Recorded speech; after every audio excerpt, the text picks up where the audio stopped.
হাদিকে বিদায় করেছেন বা বিদায় করবেন, আমাদের বহু নেতাদেরকে, আমাদের বাগানের সবচেয়ে প্রস্ফুটিত গোলাপগুলোকে আপনারা আপনার বিচারের নামে, আপনার প্রহসনের বিচার করে তাদেরকে ফাঁসি দিয়েছেন এবং মনে করেছিলেন যে জামাত শিবির দেশ থেকে বিদায় নিয়ে যাবে। কিন্তু আমরা তখনই আমরা মনে করেছি, জানতাম যে এটা একটি বোকার স্বর্গের বক্তব্য।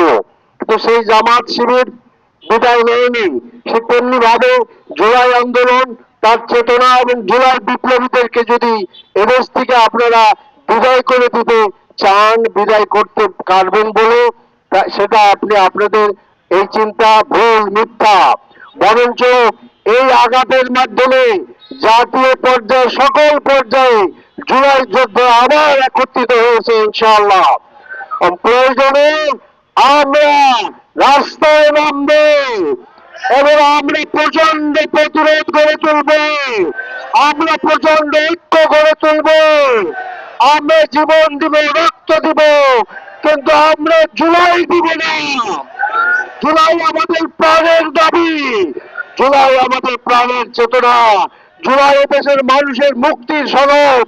কাজে জুলাইকে কখনো ভুলে গেলে চলবে না।